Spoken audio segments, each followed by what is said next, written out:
Mas ainda fico, assim, relutante até para você me mostrar, porque é bonito quando você mostra isso. Solução, você quer? Não, são pontos que são legais de serem vistos e entendidos, porque são visões bem diferentes do que a gente vive. Sim. E por isso, talvez, invisíveis para os meus olhos. Mas, igual eu te falei, é legal ver você fazendo isso. Só que, por exemplo, eu não entendo tão profundamente, mas eu sei que, por exemplo, no Brasil, a parte que a gente usa de território ainda, principalmente em produção agrícola, é menos de 30% do que o país tem de área. Né? Então, se a gente usa 30%, ainda tem 60% para ser utilizado. Né? E eu sei também que o Brasil, vamos falar assim, em termos de conservação ambiental, é o país exemplo para o mundo. Nenhum país no mundo protege natureza, água, floresta, igual a gente faz. Tanto é que os outros países já nem têm mais isso.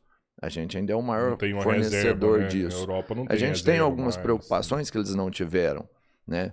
E quando você fala, por exemplo, que quando o cara produz soja ou algum outro tipo de lavoura, que a terra se extingue e ele vai jogando para frente, existe isso sim.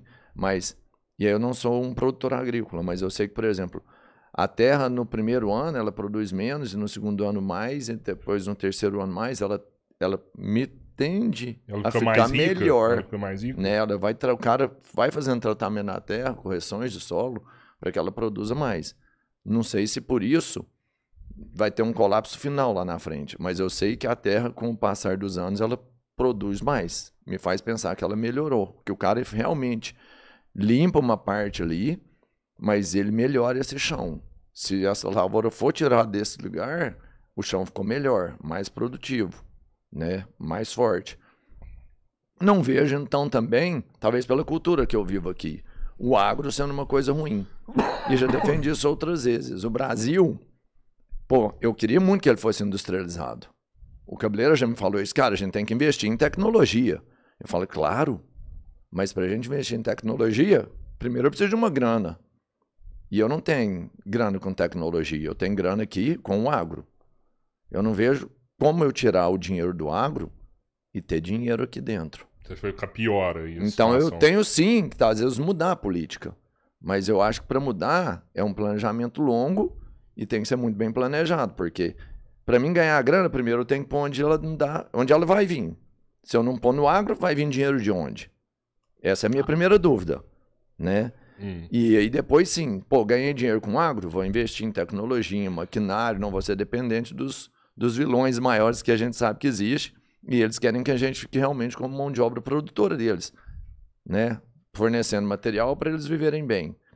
Mas você percebe que eu não vejo ainda, né, o agro como um vilão, eu não vi ainda, sabe, a terra sendo usada de forma tão cruelmente como é pregado, sabe? E eu sei que tem excesso sim, eu sei que tem muito veneno aqui, tem pra caramba, eu sei que a gente depende de tudo, né, para produzir o que a gente faz aqui, mas eu ainda não vejo a solução para que não seja assim. Entende? Assim, o Robertinho ele é um defensor do agro. O Robertinho, na verdade, ele é patrocinado pelo agro. Mas aí... Quando fala mal do agro aqui, ele sente. Não foi. Eu sou o cara que vim da roça, entendeu? Não, eu também. Eu não tenho fazendas assim. Não, ele é fazendeiro. Não, mas eu sei como é que é esse trabalho lá. Você morou em casa de chão batido. De chão batido. Eu sei o que é a realidade do cara que tá ali. Mas aí, Roberto, veja, o que a gente tá chamando de agro? Porque, veja, agro não é toda agricultura no Brasil. Né? Vamos lá. Qual é o conceito de agronegócio? Porque assim, no Brasil, se a gente for dividir a agricultura, a gente dividiria a agricultura basicamente em 3 ramos, né? Agricultura familiar, que a gente tá falando basicamente da agricultura em pequena escala, que é uma agricultura muito voltada para a produção do mercado interno, que é, grosso modo, quem produz a macaxeira, o feijão, o arroz... O cara da feira. As hortaliças... muita gente com pouquinhas... Exatamente. Um pouquinho terreno. Exatamente. Aí a gente tem a média propriedade ligado em vários momentos à agroindústria, que é basicamente quem produz, por exemplo, frutas e hortaliças.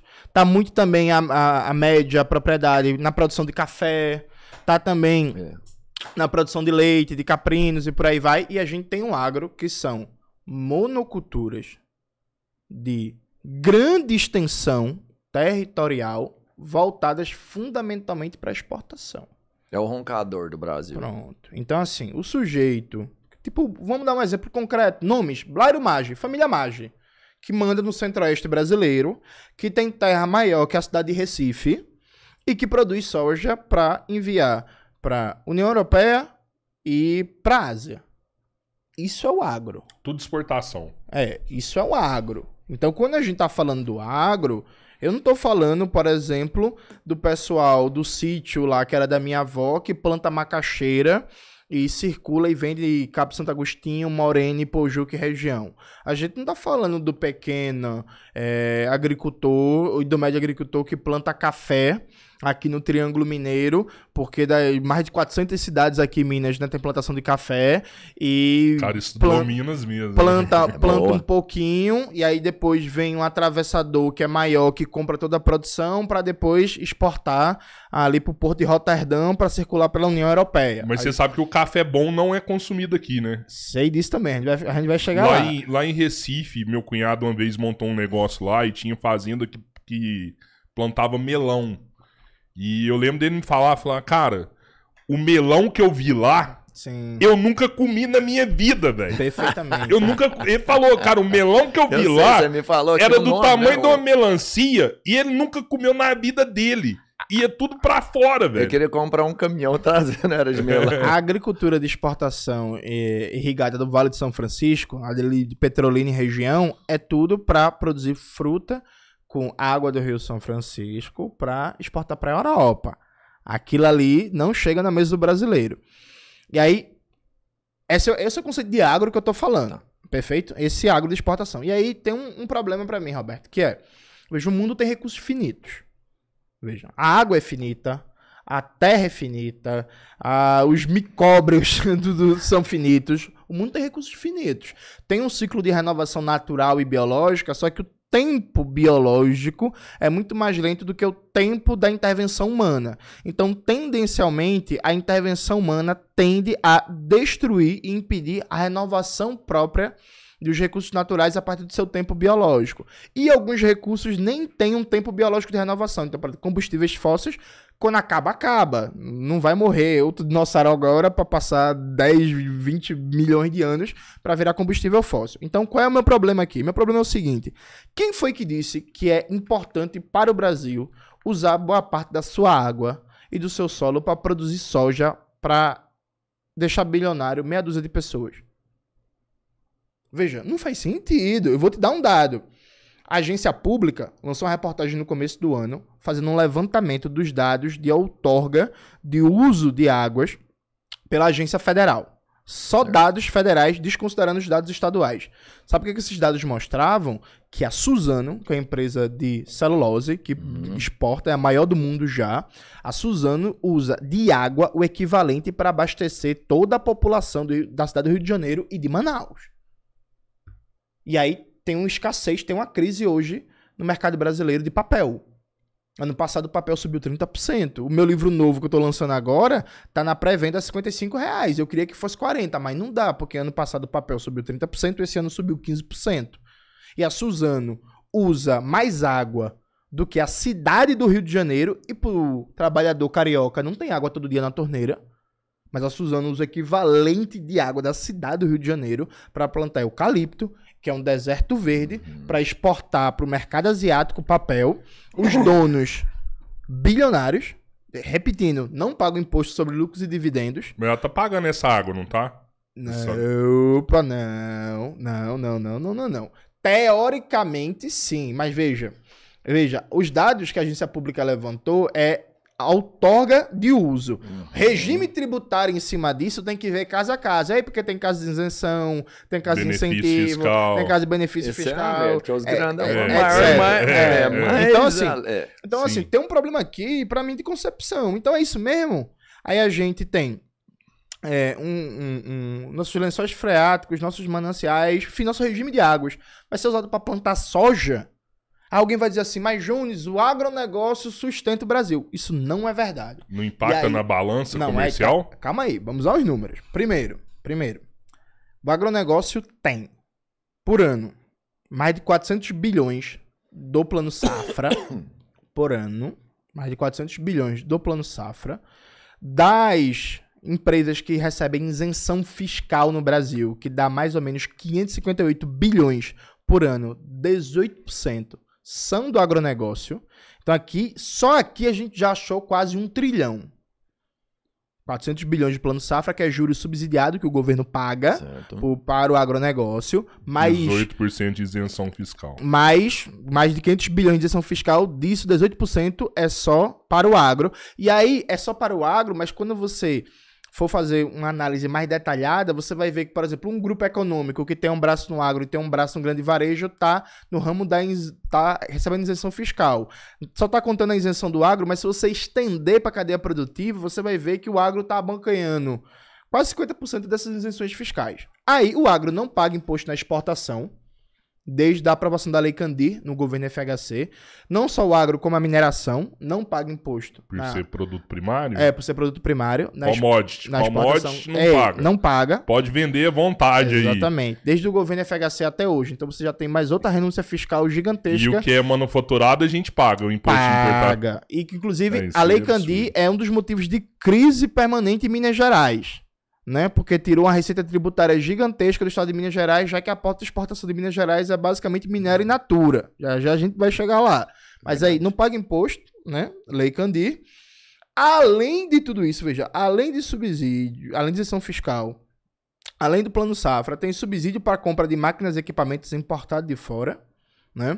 Tem vantagens cambiais, então você vende a soja para fora, você recebe em dólar, você tem um tempo para internalizar esses dólares em reais, podendo ficar especulando com o câmbio, esperando o momento que o câmbio está melhor para você internalizar esses dólares em reais. Se não me falha a memória, esse prazo agora é de 1 ano.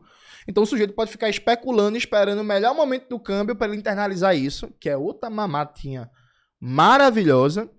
Combinado é isso, o sujeito, se for pego com trabalho escravo, não perde a propriedade, a justiça é uma mãe, e a multa, via de regra, não cobre nem sequer 10% do lucro do ano. A gente viu isso no caso das vinícolas agora do Rio Grande do Sul. Os casos de multa para destruição ambiental também é uma mamata e tal. Então o que a gente está falando aqui? A gente está falando de um setor que tem todos os privilégios que você pode imaginar, que não gera emprego, não gera tecnologia. Aí você pensa assim, mas ele é responsável por trazer dólares. Não, é responsável por trazer dólares num país que está se desindustrializando. Então, claro, o déficit comercial na área da saúde ano passado foi de 20 bilhões de dólares. O Brasil já chegou a produzir 50% dos IFAs, que é ingrediente farmacêutico ativo, que faz o que o remédio funcionar, que a gente consumia. Hoje em dia a gente só produz 10. O Brasil, ano passado, foi 9,8 bilhões de dólares de déficit comercial de fármacos. Remédio que a gente podia produzir aqui, porque é tudo patente vencida. A gente tem a Fiocruz, tem as universidades, tem os hemocentros, e tá mandando dinheiro, riqueza, para os monopólios estrangeiros. Ano passado, o déficit comercial no setor petroquímico foi de 45 bilhões. Percebe? E assim vai indo. O déficit no setor de fertilizantes foi mais de 15 bilhões. O déficit como um todo da conta de manufaturados no Brasil é mais de 100 bilhões de dólares por ano. Então, assim, o agro, por ter poder econômico, ele transforma esse poder econômico em poder político e ideológico.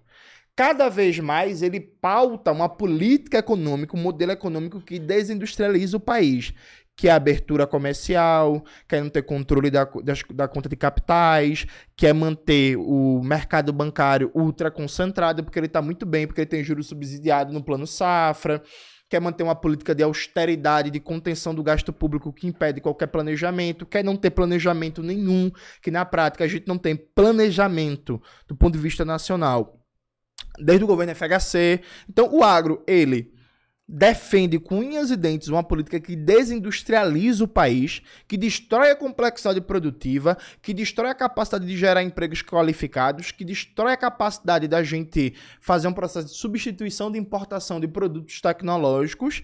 Isso promove um processo de déficit crescente da balança de pagamentos, da balança de transação corrente do país. Aí o agro diz assim, como solução, eu sou o setor que mais exporta, portanto mais traz dólar. Então essa é a mesma coisa que dizer assim, na verdade eu preciso de cocaína, porque eu sou viciado. E aí se eu usar, vai passar fissura. Não, vai passar fissura. E aí você vai querer mais. você vai querer mais. Então a relação do agro com o Brasil é a relação de exploração.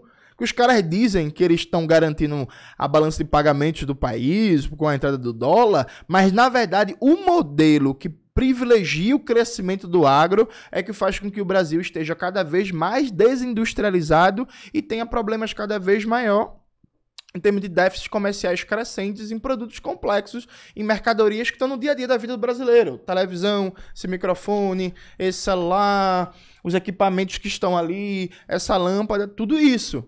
Então é um modelo que leva o país cada vez mais para ser um buraco de mineração, uma grande plantação de soja, um cassino para especulação financeira, cada vez mais tudo destruído. Aí o agro diz, não, eu sou salvação. Não, o agro é parte do problema. Veja, para concluir essa resposta, o agronegócio estava defendendo, todo o agronegócio brasileiro estava defendendo um acordo de livre comércio entre Mercosul e União Europeia. A indústria da União Europeia, particularmente da Alemanha e da França, é uma das mais competitivas do mundo. Os caras queriam fazer um liberou geral de tarifas alfandegárias. Consequência prática disso, o pouquinho que existe de indústria aqui no Brasil ia quebrar em 5 anos. Mas o agronegócio queria, sabe por quê?